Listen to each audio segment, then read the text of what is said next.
45 வருடங்களுக்கு பிறகு ஒரு தலித் தலைவர் காங்கிரஸுக்கு தலைவராக இருக்காரு தமிழ்நாட்டில். எப்படி பார்க்குறீங்க? யார் இந்த செல்வ பெருந்தகை? டெல்லிக்கு ஒரு கார்கே, தமிழ்நாட்டுக்கு ஒரு கார்கே. யாரு? செல்வ பெருந்தகை. திமுகவுக்கு இப்போ என்ன தேவை வந்திருக்குன்னா, இன்னொரு சிறுத்தையை தயார் பண்ணணும். அப்போ தான் செல்வ பெருந்தகை தேவைப்படுகிறார். கார்கே மூலம் திமுக செல்வ பெருந்தகைக்கு இந்த மாநில தலைவர் பொறுப்பை வாங்கி கொடுத்துருக்காங்க. இப்போ திமுக தான் காரணம் அப்படிங்கிற செய்தி தான். சிறுத்தைகள் உடைய எழுச்சியை, சிறுத்தைகளுடைய அரசியலை நீங்கள் ஒரு காரணம் பண்ணுறதுக்கு இன்னொரு தலித் தலைவர் வேணும். அவரை நீங்கள் மல்லிகார்ஜுன கார்கே வழியாக செல்வ பெருந்தகையை காங்கிரஸ் கட்சி தலைவராக ஆக்கப்பட்டிருக்கிறார். இதுதான் இப்போ அவசரமாக செல்வ பெருந்தகை மாநில தலைவராக அறிவிக்கப்பட்டிருக்கிறார். கருணாநிதி எப்பவுமே என்ன பண்ணுவார்?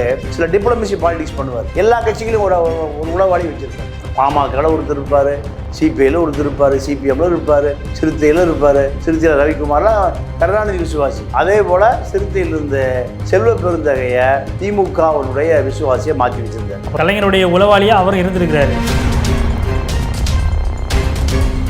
இப்போ அவங்க ரெட்டை இலக்க சீட்டு கேட்குறாங்க காங்கிரஸ். அப்படி கொடுக்கலைன்னா நாங்கள் வெளியேற போகிறோம் அப்படின்னு காங்கிரஸ் ஒரு டிமாண்டு வைக்க போகுது. பிஜேபியிலிருந்து அதிமுக விலகி வந்ததுனால இப்போ இந்த கூட்டணி பூரா அதிமுக தலைமையில் கூட்டணி உருவாவதற்கு ஒரு வாய்ப்பு உருவாக்க முடியும். இல்லை, அப்படி உருவாக்க முடிவதற்கான வாய்ப்புகள் இருந்துச்சு அப்படின்னா திமுகவை தனித்து விடப்பட்ட மாதிரி ஆயிடும். அதுதான் திமுக பயப்படுது. திருமாவளவனை தாண்டி தலித் அரசியல் பண்ணுவதற்கு ஒரு ஆள் வேணும். அது யாருன்னு செலக்ட் பண்ணுறது? நீங்கள் செல்வ பெருந்தகை. இப்போ செல்வ பெருந்தகை அவர்களுக்கு தேர்ந்தெடுப்பதற்கு திமுக முக்கிய காரணமாக திருமாவளவன் பலவீனப்படுத்துறதுக்கு.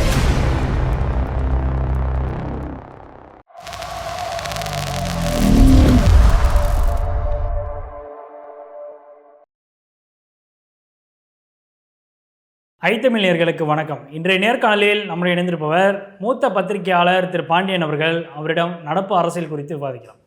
வணக்கம் சார். வணக்கம். எப்படி இருக்கீங்க? நல்லா இருக்கேன்.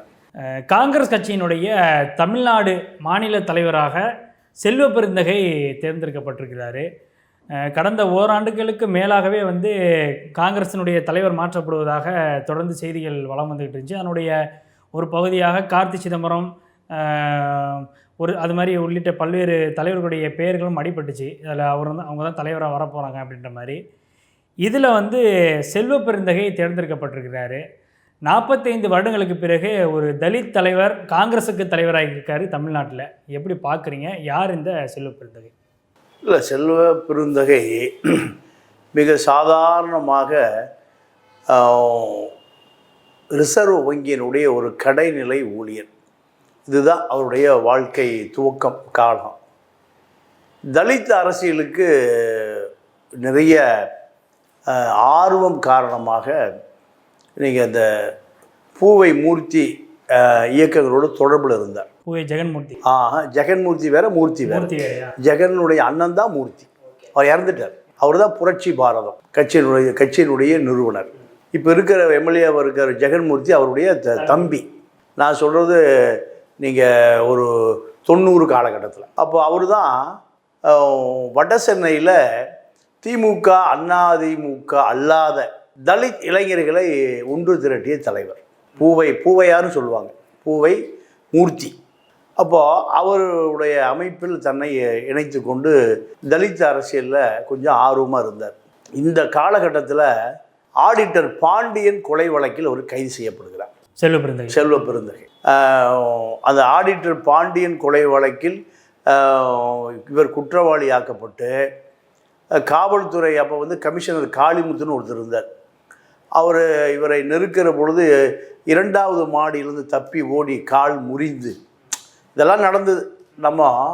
இப்போ அவர் ஒரு தலித் தலைவர். நீங்கள் முதல்ல சொன்ன மாதிரி ஒரு 40 ஆண்டு காலத்துக்கு பிறகு ஒரு தலித் தலைவர் நீங்கள் ஒரு அரசியல் அதிகாரத்துக்கு வந்திருக்கிறார். அதனால் நம்ம திருமாவளவனையும் சரி, செல்வ பெருந்தகை இவரையும் நம்ம விமர்சனத்திற்கு அப்பாற்பட்டு நிறை குறைகளை அலசி பார்க்க வேண்டிய காலகட்டம். செல்வம் என்பது அவருக்கு அவங்க அப்பா அம்மா வச்ச பெயர். பெருந்தகை என்பது திருமாவளவன் வச்ச பேர். திருமாவளவன் நீங்கள் 1,00,000 பேருக்கு சமஸ்கிருத பெயரை நீக்கிட்டு தமிழ் பெயர் சூட்டினார். நீங்கள் அவருடைய அப்பாவுக்கு தொல்காப்பியன்னு, அதாவது அப்பா மகனுக்கு பேர் வைக்கிறதா வரலாறு. ஆனால் மகன் அப்பாவுக்கு பேர் வச்சது மறு வரலாறு. இப்போ அந்த வகையில் தான் செல்வ பெருந்தகைன்னு செல்வத்து கூட பெருந்தகை ஒட்டி கொண்டது. அப்போ அவர் பூவை மூர்த்தி அமைப்பில் இருக்கார். பூவை மூர்த்தி அமைப்பில் அந்த ரிசர்வ் வங்கியிலேருந்து வெளியேறி தலித் இளைஞர்களுக்கு கூட தலித் அரசியலில் ரொம்ப ஆர்வமாக இருக்கார். நீங்கள் ஜெயலலிதா அரசியலுக்கு வந்த புதுசு. அப்போது திமுக ஆட்சி 89, 91 எம்ஜிஆர் மரணத்திற்கு பிறகு நீங்கள் முழு அதிகாரத்துக்கு வரல. யார்? ஜெயலலிதா. அப்போ சசிகலா, நடராஜன் இவர்களுக்கு சென்னையில் தலித் அரசியல் தேவைப்பட்டது. அப்போது பூவை மூர்த்தியை பயன்படுத்தி கொண்டார்கள். இப்படி பயன்படுத்தி கொண்டதில் செல்வமும், அப்போ செல்வம் தான், பெருந்தகை கிடையாது. செல்வமும் இந்த அதிமுக ப்ளஸ் தலித் அரசியலில் என்ட்ரி ஆகிறார். என்ட்ரி ஆன பிறகு ஒரு காலகட்டத்தில் 2ஆம் கட்ட தலைவராக வளருகிற பொழுது இவருக்கும் பூவை மூர்த்திக்கும் கருத்து வேறுபாடு வருது. கருத்து வேறுபாடு வந்த பிறகு அங்கேருந்து வெளியேறுகிறார். புரட்சி பாரதத்திலிருந்து வெளியேறுகிறார். நீங்கள் அங்கே ஒரு குறுகிய கால அரசியல் தான், குறுகிய கால அரசியல். அதுக்கு பிறகு இவருக்கு செல்வம் வந்து விட்டது. நீங்கள் ஆடிட்டர் பாண்டியன் கொலை வழக்கில் குற்றவாளியாக கைது செய்யப்பட்டு சிறையில் அடைத்த பிறகு இவருக்கு செல்வம் வந்து விட்டது. இன்றைக்கி இருக்கக்கூடிய விடுதலை சிறுத்தை அலுவலகமே அவர் ரியல் எஸ்டேட் பண்ணி வாங்கிய இடம். இப்போ அசோக் நகரில் இருக்கிற இடம் இதுவோ. நீங்கள் அங்கே காமராஜர் நினைவுக்கு ஏற்ற மாதிரி ஒரு அலுவலகம் இருந்தது, சிறுத்தை அலுவலகம் முதல்ல. அதுவும் அவர் ரியல் எஸ்டேட் பண்ணி வாங்கிய அலுவலகம் தான் அது. அப்போது அதுக்கு பிறகு பூவை மூர்த்தியாரிடமிருந்து எங்கே வந்து சேர்றாருன்னா புதிய தமிழகம் கிருஷ்ணசாமியிட வந்து இணைகிறார். கிருஷ்ணசாமி அரசியல் என்பது தேவேந்திர குல வேளாளர் அரசியல். இவர் நீங்கள் தலித். அப்போ அங்கேயே ஒரு கான்ட்ரவர்சி உருவாகுது. நீண்ட காலம் அங்கேயே அரசியல் பண்ணுறார், அரசியல் செய்கிறாரு. அந்த அரசியல் இருந்த பொழுது இந்த பிஆர்பிஎல் அரசியல் வருது. கிருஷ்ணசாமிக்கு பிறகு இந்த கட்சி செல்வ பெருந்தகையிடம் இந்த கட்சி போகும்போது அங்கே இருக்கக்கூடிய 2ஆம் கட்ட தலைவர்கள் பூரா இந்த கட்சி தேவேந்திர குல வேளாளர்களுக்காக உருவாக்கப்பட்ட கட்சி, இதில் எப்படி ஒரு தலித் பிஆர் பறையர் வந்து இந்த கட்சியை கைப்பற்றலாம்? அங்கேயும் ஒரு கான்ட்ரவர்சி. நீண்ட நாள் அங்கேயும் பயணிக்க முடியவில்லை. திருப்பி அங்கேருந்து எங்கே வர்றாரு? மறுபடியும் பகுஜன் சமாஜ் கட்சி, தலித்துகளுக்கான அடையாளம். மாயாவதி, கன்ஷிராம் 2 பேருமே நீங்கள் முழுக்க மாயாவதி, கன்ஷிராம் 2 பேருமே வட இந்திய தலித்துக்கான அடையாளங்கள். தலித்துகள் ஆட்சிக்கு வரணும் தான் யூபியில் மாயாவதி மிகப்பெரிய அரசியல், கன்ஷிராம் அரசியல், யானை சின்னம். யூபி, ஹரியானா, பஞ்சாப் நோக்கி கன்ஷிராமுடைய அரசியல், தலித் மக்கள் அதிகாரத்துக்கு வரணும். இது அம்பேத்கர் சொன்னது. இந்த அரசியலில் கன்ஷிராம் கட்சியில் இணைந்து தமிழ்நாடு தலைவராக கொஞ்ச காலம் இருக்கார். அதன் பிறகு அங்கே பெரிய அரசியல் ஈடுபடலை. ஏன்னா தமிழ்நாட்டில் பகுஜன் சமாஜ்வாதி ஈடுபடாது. இங்கே வந்து திராவிட இயக்க கல்ச்சர். ஒன்று ஜாதி கட்சி, இல்லைன்னா திராவிட இயக்கம் தான், இல்லைன்னா சினிமா கட்சி. இப்போ தான் இந்த விஜய் வந்து வெற்றி இக்கு போட்டிருக்கார். இப்போ தான் ஆரம்பிச்சிருக்காரு. அப்போ இங்கே வந்து சினிமா அரசியல் தான். முழுமையான தலித் அரசியல் வட இந்தியாவில் தான். ஏன்னா அங்கே தலித்து மக்கள் அதிகமாக அழுத்தப்படுகிற இடத்துல அங்கே கடுமையான அரசியல் இருக்கும்.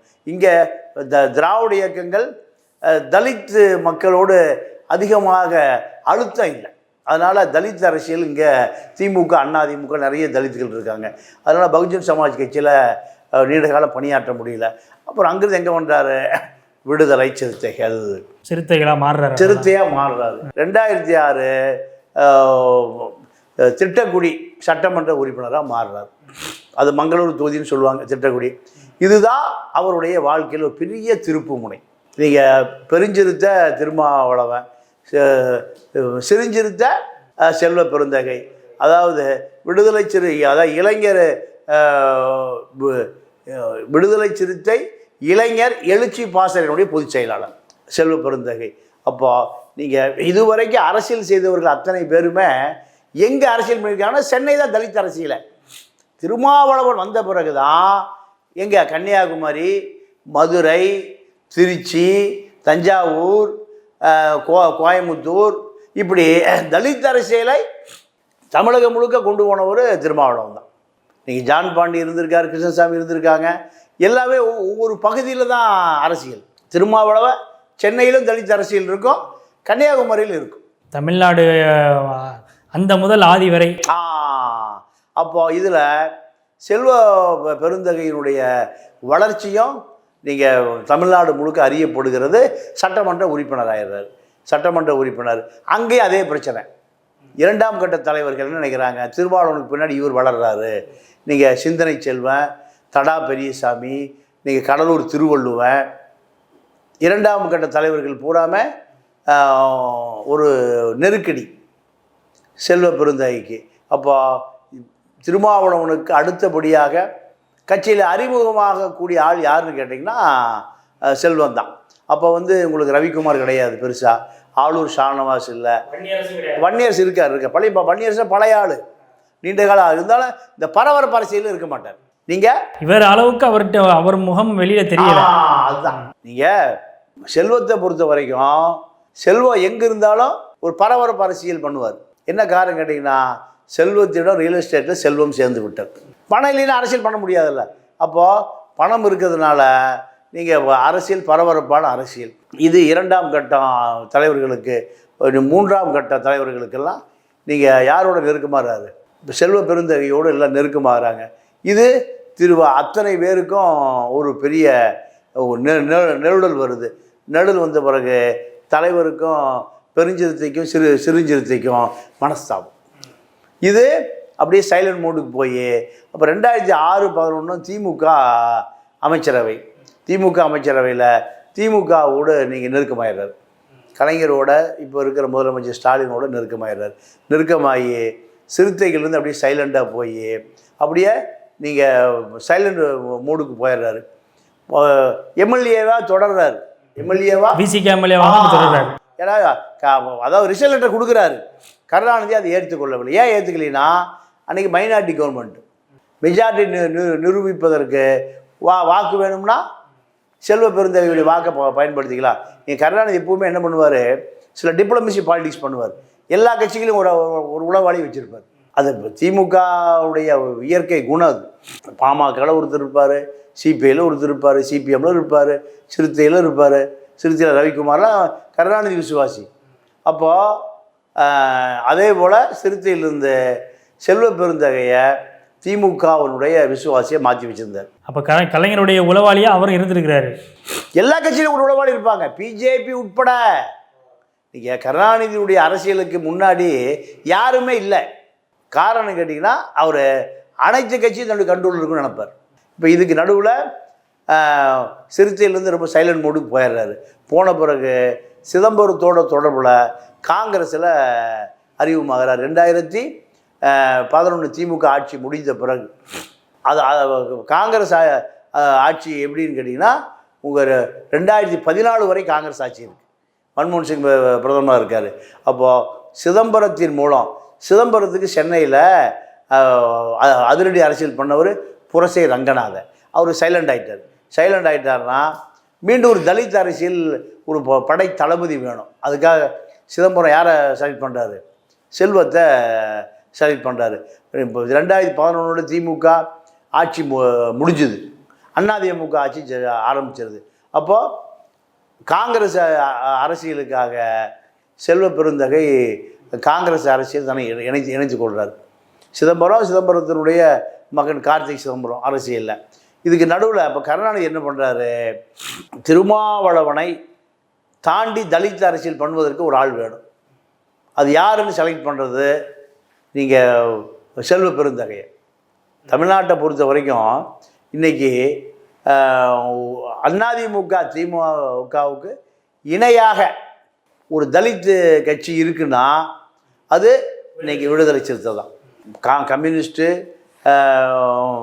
பாமக, தேமுதிக, வைகோ, இந்த அத்தனை கட்சிகள்லையுமே ஒரு 4% வாக்கு வங்கி யார்கிட்ட இருக்கு? திருமாட்டு இருக்கு. அப்போ அதை தாண்டி இன்னொரு விஷயம் என்ன கேட்டிங்கன்னா, வட மாவட்ட அரசியலில் வந்து பாமக, சிறுத்தை 2 தான் பெரிய பவர் சென்ட்ரு. ஆனால் பாமக பழைய வீரியம் இல்லாமல் என்ன ஆகி போச்சுன்னா, நீங்கள் சிறுத்து போச்சு. நீங்கள் 2% கீழே வாக்கு வங்கி வந்துருச்சு. பாமக வாக்கு வங்கிக்குள்ளே விஜயகாந்த் அரசியல் பண்ணுறாரு. அப்போது விஜயகாந்த் அரசியல் போச்சுன்னா பாமக அரசியல் வீரியமாக இல்லை. இதை தெரிந்து கொண்ட கருணாநிதி என்ன பண்ணுறாரு, சிறுத்தையை நீங்கள் தமிழ்நாட்டினுடைய வட மாவட்டங்களில் வீரியமாக்குற வேலையை பார்க்குறாரு. இந்த வீரியம் எதுக்குன்னா தன்னுடைய கட்டுப்பாட்டில் இருக்கணும், தன்னுடைய கட்டுப்பாட்டை மீறி போயிடக்கூடாது. இதுதான் இந்த ஒரே கல்ல 2 மாங்கு அடிக்கக்கூடிய கருணாநிதி அரசியலில் செல்வ பெருந்தகை அரசியல் இருக்குது, திருமா அரசியல் இருக்குது. 2014 காங்கிரஸ் ஆட்சி முடிஞ்சு டெல்லியில் ஆட்சி மாற்றம். தமிழ்நாட்டு 2011 ஜெயலலிதா அதிகாரத்துக்கு வந்துருச்சு. வந்த பிறகு என்ன நடக்குதுன்னா, தமிழ்நாட்டினுடைய வட மாவட்டங்களில் இருக்கக்கூடிய தலைவர்களில் வலுவான தலைவர்னு பார்த்தீங்கன்னா திமுகவில் பொன்முடி, துரைமுருக, ஏவா வேலு, ராணிப்பேட்டை காந்தி, இத்தனை பேருமே தமிழ்நாட்டுடைய வட மாவட்ட அரசியலில் தளபதிகள். இவர்கள் தான் திமுகவுக்கு நெருக்கமாக இருக்காங்க. இந்த திமுகவுக்கு நெருக்கமாக இருக்காங்க வட மாவட்ட அரசியல் தளபதிகள். இவங்க ஜெயிக்கணும்னா சிறுத்தை ஓட்டு போடணும். சிறுத்தை வாக்கிலினா இவர்கள் ஜெயிக்க முடியாது. அப்போ இந்த காலகட்டத்தில் என்ன நடக்குதுன்னா, சிறுத்தை எப்படியாவது பலவீனப்படுத்தணும். ஏன் பலவீனப்படுத்தணும்னா, எதிர்காலத்தில் திமுகவினுடைய வாக்கு வங்கி சிறுத்தை வாக்கு வங்கியாக மாறிடும். என்ன என்ன என்ன காரணம் கேட்டிங்கன்னா, சிறுத்தை அரசியலால் பாதிக்கப்படுகிறவர்கள் துரைமுருகன், பொன்முடி, ஏவா வேலு, ராணிப்பேட்டை காந்தி, இத்தனை பேருமே நீங்கள் அதாவது திருமாவளவனுடைய மணி விழா 60வது மணி விழா திமுக ஆட்சிக்கு வந்த பிறகு நடக்குது. ஒரு 1.5-2 வருஷத்துக்கு முந்தி நடக்குது. இங்கே ஸ்டாலின் என்ன சொல்கிறாரு, சிறுத்தைகளுக்கு நான் நன்றி கடன்பட்டு இருக்கிறேன். ஏன் சிறுத்தை வாக்கு வங்கி இல்லைன்னா அந்த சிறுத்தை பெல்ட்டை 30 சீட் ஜெயிக்க முடியாது. 30 சீட்டு வெற்றி தோல்வி தீர்மானிக்கக்கூடியவர்கள் சிறுத்தைகள். அப்போது நீங்கள் திமுக அதிமுகவுக்கு எவ்வளோ வாக்கு வங்கி வித்தியாசம்? 3% தான். இப்போ சிறுத்தையினுடைய வாக்கு வங்கி 4%. சிறுத்தை எந்த கூட்டணியில் இருக்கோ அந்த கூட்டணியில் தான் சிறுபான்மை முஸ்லீம்கள் இருப்பார்கள். ஏன்னா முஸ்லீம்களுக்கு என்ன நெருக்கடியோ அதே நெருக்கடி யாருக்கு? தலித் சமூகத்துக்கு. அதுதான் முக்கியம். அப்போ சிறுபான்மை முஸ்லீம் சமூகம் திருமாவளவனை அதிகமாக நம்ம திமுகவை நம்புறதை விட திருமாவளவன். இப்போ நீங்கள் ஒரு விஷயம் பார்த்தீங்கன்னா, இப்போ ஆட்சி நடக்கிறது திமுக ஆட்சி. நீங்கள் RSS சகா எங்கே நடத்தணுங்கிறாங்க, நீங்கள் முஸ்லீம் பள்ளிவாசல் வழியாக போகணும், சர்ச் வழியாக போகணுங்கிறாங்க. ஆனால் நீதிமன்றத்துக்கு போனது யார்? திருமாவளவன். கோயிலுக்கு வேண்டியது யார்? வீரமணி. வீரமணி தான் பெரியார் இயக்கம். ஆனால் போனது யார்? கம்யூனிஸ்ட் பேரணிக்கான பேரணி எதிர்த்து ஒரு ஜனநாயக பேரணி நடத்துறதுக்கும் திட்டமிட்டார். அப்போ திருமாவளவன்கிட்டையும் தலித் இளைஞர்கிட்டையும் வீரியம் இருக்கு, வீரம் இருக்கு. இந்த வீரம் திமுகவில் தலைவர்களுக்கு கிடையாது. கம்யூனிஸ்டுகள் கரைஞ்சு போயிட்டாங்க. வீரமணி ட்ரஸ்ட் இருக்கு, பணம் இருக்கு, ஆளுங்க இல்லை. அப்போ சிறுத்தை தேவை, சிறுத்தை தேவை. அப்போது இப்போ அதே நிலைமை திமுக வந்திருக்கு. என்னன்னா சிறுத்தை இப்போ டிமாண்ட் பண்ண ஆரம்பிச்சிருச்சு. எங்களுக்கு 3 சீட்டு கொடு, 4 சீட்டு கொடு, ஒரு பொது தொகுதி கொடு அப்படின்னு. அப்போது திமுகவுக்கு இப்போ என்ன தேவை வந்திருக்குன்னா, இன்னொரு சிறுத்தையை தயார் பண்ணணும். ஒரு சிறுத்தையை மோதருக்கு, ஒரு சிறுத்தையோட இன்னொரு சிறுத்தை சண்டைக்கு போடுறதுக்கு. அப்போ தான் செல்வ பெருந்தகை தேவைப்படுகிறார். நீங்கள் கார்கே சிறுத்தையினுடைய மாநாட்டுக்கு வரல. இதுக்கு பின்னாடி ஒரு பெரிய அரசியல் இருக்குது. அதே போல தான் கார்கே மூலம் திமுக செல்வ பெருந்தகைக்கு இந்த மாநில தலைவர் பொறுப்பை வாங்கி கொடுத்துருக்காங்க. அப்போ திமுக தான் இருக்கு காரணம் அப்படிங்கிற செய்தி தான். நீங்கள் எல்லாமே நீங்கள் அரசியலில் ஒரு காய் நகர்த்துறதுக்கு பின்னாடி ஒரு அரசியல் இருக்கு, உள்ளடி வேலைகள் அதுதான் உண்மை. ஏன்னா சிறுத்தை இப்போ டிமாண்ட் பண்ண ஆரம்பிச்சிருச்சு. இப்போ செல்வ பெருந்தகை அவர்களுக்கு வந்து தேர்ந்தெடுப்பதற்கு திமுக முக்கிய காரணமாக திருமாவளவன் பலவீனப்படுத்துறதுக்கு, அதுதான் திருமாவளவன் பலவீனப்படுத்துறதுக்கு தான் பிரதானமாக பண்ணுறாங்கிறீங்க. இப்போ காங்கிரஸ் கட்சி 1967 நீங்கள் அண்ணாவே காலி பண்ணிட்டார். காமராஜால கூட காங்கிரஸை காப்பாற்ற முடியல. ஸ்தாபன காங்கிரஸ்னு உடஞ்சி போச்சு, ஒன்றும் இல்லாமல் போச்சு. இன்றைக்கி வரைக்கும் காங்கிரஸுக்கு காவிரியை பலி கொடுத்து தான் காங்கிரஸை இன்றைக்கி வரைக்கும் காப்பாற்றி வச்சுருந்தார். யார்? கருணாநிதி. எதுக்கு? இடி ரெய்டுக்கு. இப்போ கருணாநிதி காலி ஆகிட்டாரு, காங்கிரஸ் காலி ஆயிடுச்சு. இப்போ இடி ரெய்டு இப்போ தான் வருது. பிஜேபி எல்லாத்துக்கும் பயமுறுத்துறதை வச்சு இடி வச்சு தான். இப்போ இந்த இடி பயமே இல்லாமல் இருந்தது இவ்வளோ காலம். இதை கட்டுக்குள்ள வச்சிருந்தது யார்? கருணாநிதி. ஏங்க கருணாநிதி மரணம் அடைகிற வரைக்கும் 2014 வரைக்கும் இடி பற்றி யாருக்கா தெரியுமா? எந்த அரசியல்வாதி இடி பயம் இல்லாமல் இருந்தான்? இப்போ கருணாநிதி மறைவுக்கு பிறகு, காங்கிரஸ் அதிகாரத்துக்கு பிறகு இப்போ தான் இடின்னு ஒன்று இருக்குன்னு தெரியும் பிஜேபி வந்த பிறகு. இதுதான் கருணாநிதியுடைய சாணக்கிய அரசியல். நீங்கள் காவிரி, கச்சத்தீவு எல்லாத்தையும் பலி கொடுத்தாலும் பரவாயில்ல, ஆனால் இடி வந்துடக்கூடாது. தன்னுடைய கட்சிக்காரங்கிட்ட இடி வந்துடக்கூடாது. இப்படி அவர் வந்து ஒரு கட்டுப்பாட்டில் வச்சுருந்தார். கருணாநிதியுடைய மறைவுக்கு பிறகு தான் தமிழ்நாட்டு அரசியல்வாதிகளுக்கு இடி பயம் வந்தது. அப்போது திமுக என்ன நினைக்குது? பிஜேபி எதிர்ப்பதற்கு ஒரு ஆள் வேணும். அது ஒன்று திருமாவளவன், இன்னொன்று செல்வ பெருந்தகை. 2 பேர் தான் தலித் அரசியல் அடையாளம். திருமாவளவனை வளர்த்தி விடுவது திமுக என்ன நினைக்குது? நமக்கு வளர்த்தகடா மாறுற பாயம். திமுகவுடைய கட்டுப்பாட்டில் முழுசாக சிறுத்தை இருக்காது. இப்போ அதனுடைய ஒரு வெளிப்பாடாக இப்போ வந்து நாங்கள் தனி சின்னத்தில் தான் நிற்போம் அப்படின்ற ஒரு டிமாண்டையும் வச்சிருப்பதாக தகவல் வருது. கடந்த முறை வந்து ரவிக்குமார் அவர்கள் உதயசூரியன் நின்றார், திருமாவளவன் அவர்கள் மட்டும் தான் பாணி சின்னத்தில் நின்றார். இப்போ நாங்கள் தொகுதியில் நாங்கள் தனி சின்னத்தில் தான் நிற்க போகிறோன்ற டிமாண்டு இவங்களுக்குலாம் அது ஒரு பயத்தை ஏற்படுத்துதா திமுக? கண்டிப்பாக. இதை நீங்கள் அதிமுக திமுகவை தாண்டி இன்றைக்கி ஒரு பெரிய கட்சினா சிறுத்தை தான். ஏன்னா கம்யூனிஸ்டுகள் பெருசாக வீரியமாக இல்லை திமுக கூட்டணியில், வைகோ பெருசாக இல்லை, கொங்கு பேரவை இல்லை, நீங்கள் இன்னும் போனால் பாமக இல்லை, தேமுதிக இல்லை, சீமா இப்போ ஒரு 6% ஓட்டை வச்சுருக்காரு. அதுக்கு அடுத்தபடியாக திமுக கூட்டணியில், அதிமுக கூட்டணியில் 2 கூட்டணியிலுமே வலுவாக உள்ள ஒரே ஆள் யாருன்னு கேட்டிங்கன்னா திருமாவளவன் தான். இன்னொரு விஷயம் என்ன கேட்டிங்கன்னா, திருமா எந்த கூட்டணியில் இருக்கிறாரோ அங்கே தான் சிறுபான்மை முஸ்லீம் ஓட்டு போடுவாங்க. ஏன்னா தலித்துகளுக்கு என்ன பிரச்சனையோ அதே பிரச்சனை முஸ்லீம்களுக்கு. யாரால? சனாதனத்தால், பிஜேபியால். அப்போ சிறுபான்மை மக்களுக்கு கூட பாதுகாவலும். திருமாவும் பிஜேபி எதுக்கிறாரு, முஸ்லீம்களும் பிஜேபி எதுக்கிறாங்க. அப்போ 2 பேரும் ஒரே புள்ளியில் இணைவதற்கு என்ன காரணம்?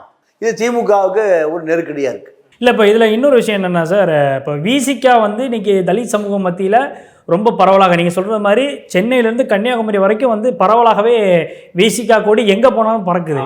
அப்போ அப்படிங்கிற பட்சத்தில் இந்த தலித் அரசியல் பிரதானமாக அவர் எந்த ஒரு சமரசத்துக்கும் ஆளாகாமல் திருமாவளவன் ஒரு அரசியல் பண்ணிக்கிட்டு இருக்காரு. இப்போ இந்த அரசியலெல்லாம் தாண்டி செல்வ பெருந்தகை பக்கம் தலித் மக்கள் போவாங்க அப்படின்னு நினைக்கிறீங்களா? இல்லை, அதுக்கான சூழ்ச்சி தான் இது. அதுக்கான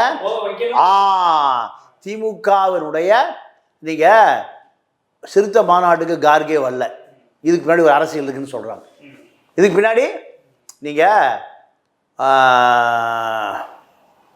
91 பாமக சமூக நீதி ஒரு மாநாடு நடக்குது சீரணி அரங்கில். பிபி சிங் அப்போ பிரதமர். பிபி சிங் வந்து கலந்துக்கிறார். கருணாநிதி அதுக்கு பல தடைகளை ஏற்படுத்தியதாக அந்த நேரத்தில் பேசுனாங்க. அப்போ இதெல்லாம் பார்க்குற பொழுது தன்னை மீறி யாரும் வந்துடக்கூடாது. இது எப்போவுமே இந்த பெரிய எண்ணன் தனம் சொல்லுவோம்ல, வீட்டில் அப்பா அம்மா அடுத்து அண்ணன் என்ன பண்ணுவான், அது குடும்பத்தில் தம்பிகளை பூரா என்ன பண்ணுவான், கட்டுப்படுத்துவான். டேய் நீ அங்கே போகாத, நீ சினிமாவுக்கு போகாத, நீ அங்கே போகாத, இது என்ன அப்பா அம்மா செய்கிற வேலையை யார் செய்வா? அண்ணன் செய்வான். அடிப்பான். நீ எங்கடா போனேன், இங்கே இந்த பொருளை காணாம். இதுதான் இந்த தனம் இப்போ யார் செஞ்சிட்ருக்கா? திமுக செய்யுது. அப்போ சிறுத்தைகள் உடைய எழுச்சியை, சிறுத்தைகளுடைய அரசியலை நீங்கள் ஒரு கார்னர் பண்ணுறதுக்கு இன்னொரு தலித் தலைவர் வேணும். அவரை நீங்கள் மல்லிகார்ஜுன கார்கே வழியாக செல்வ பெருந்தகையை காங்கிரஸ் கட்சி தலைவராக ஆக்கப்பட்டிருக்கிறார். இதுதான் இப்போ அவசரமாக செல்வ பெருந்தகை மாநில தலைவராக அறிவிக்கப்பட்டிருக்கிறார். இப்போ இந்த விஷயத்தில் வந்து ஏற்கனவே நீங்கள் குறிப்பிட்டது போல் விசிகானுடைய மாநாட்டுக்கு மல்லிகார்ஜுன கார்கே வர்றதாக தான் இருந்துச்சு. ஆனால் அவர் வரலை. அதன் மூலமாக ஒரு செய்தியை சொல்லியிருக்கிறார் அப்படின்றத புரிஞ்சிக்க முடியுது. இன்னொரு பக்கம் செல்வ பெருந்தகையுடைய அந்த நியமனத்தின் மூலம் அதை உறுதி செஞ்சுருக்காங்க. குறிப்பாக மல்லிகார்ஜுன கார்கே உறுதி செஞ்சுருக்கிறாரு அப்படின்றது தான் அந்த இதை பார்க்கணுங்கிறீங்களா? ஆமாம். ஏன்னா இப்போ அகில இந்திய அளவில் ஒரு தலித் அரசியல் தேவைப்படுது பிஜேபி எதிர்ப்பதற்கு. நீங்கள் பிஜேபியை ஒரு பிற்படுத்தப்பட்ட சமூகமோ இல்லை உயர்ஜாதி சமூகமோ எதிர்ப்பதை விட ஒரு தலித் அரசியல் வீரியமாக இருக்கும். ஏன்னா பிஜேபி தலித் அரசியலை எதிர்த்து தாக்க மாட்டான், எதிர்த்து அரசியல் பண்ண மாட்டாங்க, அறிக்கை கொடுக்க மாட்டாங்க. ஏன்னா இது தலித்துக்களை பிஜேபியிலேருந்து விலக்கிடும். பிஜேபியிலேருந்து நீங்கள் தலித் அரசியல் சுத்தமாக பிஜேபியினால் தலித்துக்கு எதிரானவர்கள், முஸ்லீம்களுக்கு எதிரானவர்கள், கிறிஸ்தவர்களுக்கு எதிரானவர்கள், பிற்படுத்தப்பட்டவர்களுக்கு ஆதி ஷெட்யூல் ட்ரைப்ஸுக்கு எதிரானவர்கள், இப்படி ஒரு இமேஜ் இருக்குது. அதுதான் உண்மையும் கூட. ஆனால் அதை மீண்டும் மீண்டும் உறுதி செஞ்சால் தான் அரசியலை. அதனால் டெல்லிக்கு ஒரு கார்கே, தமிழ்நாட்டுக்கு ஒரு கார்கே. யார்? செல்வ பெருந்தகை. முதல்ல ஒரு தலித் தலைவர் ரெடியாக இருக்கார், திருமாவளவன். சிறுத்தை இருக்குது. இருந்தாலும் சிறுத்தை திமுகவுடைய கட்டுப்பாட்டுக்கு வர மாட்டேங்குது. திமுகவுடைய சொல்லு பேச்சு கேட்க மாட்டாங்க. அப்போ சொல்லு பேச்சு கேட்கலன்னா அப்போ என்ன பண்ண வேண்டியது இருக்குது? இன்னொரு சிறுத்தையை உருவாக்க வேண்டியிருக்கு. அதுதான் காங்கிரஸ் சிறுத்தை. அந்த சிறுத்தை தான் செல்வ பெருந்தகை. இதைத்தான் திமுக எப்பவுமே டிப்ளமேசியாக அரசியல் பண்ணும். இல்லை சார், இப்போ நீங்கள் கலைஞருடைய காலகட்டத்தில் கலைஞர் அது மாதிரி எல்லா கட்சிகளையும் தன்னுடைய கண்ட்ரோலில் வச்சுக்கணும்னு நினச்சாரு அப்படின்றீங்க. அது மாதிரியான ஒரு போக்கை வந்து ஸ்டாலினும் கையாளணும்னு நினைக்கிறாரா? ஆமாம், திமுகவுடைய நலனுக்கு அது கையாண்டே ஆக வேண்டும். திமுகவுடைய நலனுக்கு திமுக கூட்டணிக்குள்ளே எந்த சலசலப்பும் வராமல். இன்னொரு விஷயம் எப்படின்னா, இப்போ அகில இந்திய அளவில் காங்கிரஸ் கூட்டணிக்குள்ளே எல்லாம் வெளியே போயிடுறாங்க. ஆம் ஆத்மி வெளியே, மம்தா வெளியே, இப்படி பல பேர் வெளியே போயிடுறாங்க. வெளியே போன பிறகு தமிழ்நாட்டில் அந்த நிலைமைக்கு ஒரு தேவை இருக்குது. இப்போ அவங்க வந்து இரட்டை இலக்க சீட்டு கேட்குறாங்க காங்கிரஸ். அப்படி கொடுக்கலைன்னா நாங்கள் வெளியேற போகிறோம் அப்படின்னு காங்கிரஸ் ஒரு டிமாண்டு வைக்க போகுது. இப்படி வைக்க தமிழ்நாட்டில் அப்படி வைக்க போகுது. ஏன்னா அவங்களுக்கும் இப்போ சீட் ஷேரிங்கில் கருத்து வேறுபாடு இருக்குது. சிறுத்தைக்கும் அதே பிரச்சனை. இதெல்லாம் வந்து அதிமுக இப்போ பாஜகவிலிருந்து கூட்டணி விலகியதுனால இந்த சாய்ஸ் எல்லாம் அவங்க யூஸ் பண்ணிக்கிறாங்க அப்படின்னு எடுத்துக்கலாம். அதுதான், நீங்கள் அதிமுக கூட்டணியில் பிஜேபி இருந்ததுன்னா இதுக்கு வாய்ப்பே இல்லை. திமுக சொல்றதுல தான் நீங்கள் நிற்கணும். திமுக எதை சொல்லுதோ, திமுக எந்த டிமாண்டு இருக்குதோ அதை கேட்டே ஆகணும். இப்போ பிஜேபியிலிருந்து அதிமுக விலகி வந்ததுனால இப்போ இந்த கூட்டணி பூரா அதிமுக தலைமையில் போய் கூட்டணி உருவாவதற்கு ஒரு வாய்ப்பை உருவாக்க முடியும். இல்லை, அப்படி உருவாக்க முடியறதுக்கான வாய்ப்புகள் இருந்துச்சு அப்படின்னா திமுகவை தனித்து விடப்பட்ட மாதிரி ஆயிரும். அதுதான் இப்போ அதுதான் திமுக பயப்படுது. திமுக பயப்படுறதுக்கு தான் காரணம். சிறுத்தை பிச்சுட்டு போயிருச்சுன்னா கடைசியில் நாங்கள் தான் உண்மையான இந்தியா கூட்டணின்னு சொல்லி இவங்க பிரச்சாரம் பண்ண ஆரம்பிப்பாங்க. சிறுத்தை போயிருச்சுன்னா எங்க அதிமுக கூட்டணிக்கு சிறுத்தை போச்சுன்னா அடுத்து கம்யூனிஸ்ட்டும் போயிடும். அப்போ வேல்முருகனுக்கு எடப்பாடி தூண்டில் போட்டுட்ருக்கார். நீங்கள் வந்திருக்கேன், உங்களுக்கு ஒரு சீட்டு தர்றேன் அப்படின்னு எடப்பாடி. ஆனால் வேல்முருகன் என்ன நினைக்கிறாரு? இந்த கூட்டணி துரோகம் பண்ணக்கூடாது, இந்த கூட்டணிக்கு துரோகம் பண்ணக்கூடாது. அது இவ்வளோ நாளாக பிஜேபியில் இருந்த கூட்டணி அது. இப்போ முந்தா நாள் நிர்மலா சீதாராமன் சொல்லுது, நீங்கள் அதிமுகவோடு பேசிக்கொண்டே இருக்கிறோம். எப்படி காலி ஆகிருச்சு அது. அப்படி பேசினா எப்படி முஸ்லீம் நம்புவாங்க, தலித் எப்படி நம்புவாங்க? அப்போ நீங்கள் பிஜேபியோட பி டீமா? சந்தேகம் வருதா இல்லையா? இல்லை, அப்படி ஒரு தோற்றத்தை உருவாக்கணும் அப்படிங்கிறதுனால கூட அதை செஞ்சுருக்கலாம்ல. இல்லை, அது யாருக்கு இழப்பு? எடப்பாடி எதிர்க்கவே முடியாத அந்த இழப்பு அப்படிங்கிறது அதிமுகவுக்கு தானே இருக்கும். இல்லை, அந்த நிர்மலா சீதாராமன் சொல்கிற ஸ்டேட்மெண்ட் மூலமாக இங்கே பாஜகவும் ஒரு பக்கம் ஒரு முனையில் போட்டி போடுறாங்க. பாஜகவுக்கு இது ஒரு பக்கம் சாதகமாக்கலாம், இன்னொரு பக்கம் அதிமுகவை பலவீனப்படுத்துறது மூலமாக நம்ம அங்கே முன்னாடி வரலாம் அப்படின்ற ஒரு கோணத்தில் பண்ணலாம்னு நினைக்கலாம். ஆமாம், அதுதான் உண்மை. ஆனால் எடப்பாடி கதவை அடைச்சாச்சு கூட்டணி இதுக்கான. அவர் பல தடவை சொல்லிட்டாரு தெளிவா. இப்போ காங்கிரஸுக்கு திறந்து வச்சிருக்காரு, சிறுத்தைக்கு திறந்து வச்சிருக்காரு, வேலுமுருகனுக்கு திறந்து வச்சிருக்காரு, கம்யூனிஸ்டுக்கு திறந்து வச்சிருக்காரு. உங்களுக்கு நிறைய என்ன 4 சீட்டை நான் தர்றேன். திமுக நீங்கள் பஞ்சாயத்து பண்ணிட்டு இருக்கீங்க, திமுக சீட்டு தரமாட்டேங்குது, அதனால நான் தர்றோம். பாஜக பாமக எல்லாரும் கூட நான் இருப்பேங்கிறாரு. முதலே சொல்லியிருக்காரா? சிறுத்தை சொல்லியிருக்கா? அப்போ அதிமுக கூட்டணியில் பாஜகவும் இல்லை பாமகவும் இல்லை. அப்போ வந்துருங்கப்பா, உங்களுக்காக திறந்தே வச்சுருக்கோம், ரெட் கார்பரேட் போட்டு திறந்து வச்சுருக்கோம் வா. அப்போ இந்த கூட்டணி மாறிச்சுன்னா சலசலப்பாயிரும். அப்போ அதனால தான் சிறுத்தையை கட்டி வைக்க வேண்டியது இருக்குது, சிறுத்தையை கயிறு போட்டு கட்டி வைக்க வேண்டியது இருக்குது. அப்போ இன்னொரு சிறுத்தையை உருவாக்கினா தான் இந்த சிறுத்தையை கட்ட முடியும். இதுக்கான தேவை திமுகவுக்கு வந்துருச்சு. எப்பவுமே தமிழ்நாட்டை பொறுத்தவரை காங்கிரஸ் அரசியல் திமுகவை ஒட்டியே தான் இருக்கும், திமுகவை ஒட்டியே தான். நீங்கள் காமராஜரால் கூட காப்பாற்ற முடியாத காங்கிரஸை கருணாநிதி காப்பாற்றி வச்சுருந்தார். காவிரியை தாரை வார்த்து, கச்சத்தீவை தாரை வார்த்து, ஈழ பிரச்சனையை தாரை வார்த்து தன்னை வளப்படுத்தி கொண்டு இருந்தார், தன்னை காப்பாற்றி கொண்டு இருந்தார். நீங்கள் 2006-11 85 சீட்டு தான். ஆனால் என்ன நடந்தது? திமுக கடைசி வரைக்கும் ஆட்சியை தக்க வச்சிருச்சு. டெல்லியில் ஈழ பிரச்சனை நடக்கிற பொழுது டெல்லியில் திமுக நாடாளுமன்ற உறுப்பினர்கள் காங்கிரஸை காப்பாற்றுறான். இதெல்லாம் கடந்த கால அனுபவங்கள். அதனால் இப்போ மீண்டும் என்ன தமிழ்நாட்டு அரசியலில் தன்னுடைய அரசியல் தக்க வைக்கணும்னா தனக்கு ஒரு தலித் அரசியல் தேவை. இந்த தலித் அரசியல் தான் இன்னைக்கு செல்வ பெருந்தகையை மாநில தலைவராக்கியிருக்கு. நிச்சயமாக பல்வேறு கேள்விகளுக்கு ரொம்பவே தெளிவாக பதில் சொன்னீங்க. எங்களுடைய அரங்கிற்கு வந்து நேர்காணல் அளித்ததற்கு மிக்க நன்றி. நன்றி, வணக்கம்.